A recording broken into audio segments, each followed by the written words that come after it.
किसी समय की बात है, एक राजा ने अपने दरबार में पंडित जी को पूजा पाठ के लिए बुलाया। पूजा के बाद राजा ने पंडित जी से 3 जटिल सवाल पूछे। 1. भगवान कैसे दिखते हैं? 2. भगवान कहां तक देख सकते हैं? 3. भगवान क्या करते हैं? पंडित जी थोड़े सोच में पड़ गए और बोले, महाराज, इन सवालों के उत्तर देने के लिए मुझे थोड़ा समय चाहिए।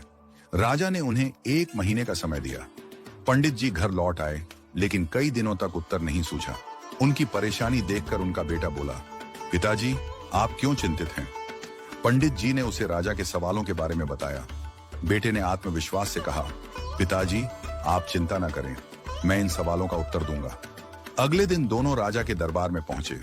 राजा ने पंडित जी से पूछा, पंडित जी, आपने मेरे सवालों के जवाब खोज लिए?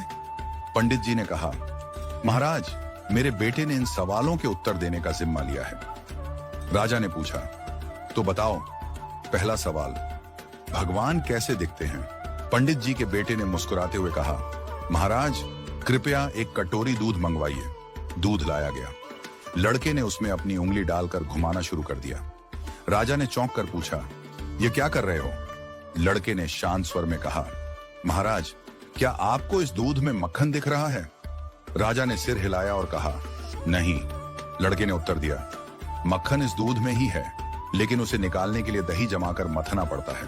ठीक वैसे ही भगवान हर जगह हैं, पर उन्हें देखने के लिए ध्यान, साधना और सेवा का मंथन करना पड़ता है। राजा ने मुस्कुराते हुए कहा, अच्छा उत्तर दिया।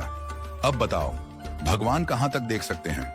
पंडित जी के बेटे ने कहा, महाराज, कृपया एक दिया मंगवाइए और उसे जलाइए। दिया जलाया गया और उसकी रोशनी चारों ओर फैल गई। लड़के ने पूछा, इस दिए की रोशनी कहां तक जा रही है? राजा ने कहा, यह तो पूरे कमरे में फैल रही है। लड़के ने उत्तर दिया, ठीक वैसे ही भगवान की दृष्टि की कोई सीमा नहीं है। जैसे इस दिए की रोशनी हर दिशा में फैलती है और सब कुछ देखती है, वैसे ही भगवान भी हर जगह सब कुछ देख सकते हैं। राजा ने संतुष्ट होकर कहा, बहुत अच्छा उत्तर दिया। अब बताओ, भगवान क्या करते हैं? पंडित जी के बेटे ने मुस्कुराते हुए कहा, महाराज, कृपया कुछ देर के लिए अपना सिंहासन मुझे दे दीजिए और आप नीचे बैठ जाइए। दरबारियों में खुसर पुसर होने लगी, पर राजा को जिज्ञासा थी, इसलिए उसने उसे सिंहासन पर बैठने की अनुमति दे दी। लड़का सिंहासन पर बैठकर बोला, महाराज, अब देखिए, अभी तक आप राजा थे और मैं आपकी प्रजा था, लेकिन अब मैं राजा हूं और आप मेरी प्रजा हैं। यही भगवान की लीला है। भगवान जिसे चाहते हैं उसे ऊंचाई पर बिठा देते हैं और जिसे चाहते हैं उसे नीचे उतार देते हैं। यही उनका काम है। राजा यह सुनकर चकित रह गया। उसने पंडित जी और उनके बेटे की चतुराई की सराहना की और उन्हें ढेरों उपहार दिए। राजा ने कहा, आज तुमने मुझे भगवान की शक्ति, दृष्टि और कार्यों का गूढ़ रहस्य समझा दिया। इस घटना के बाद राजा ने विनम्रता और सेवा का भाव अपनाया, क्योंकि वह समझ गया था कि भगवान हर जगह हैं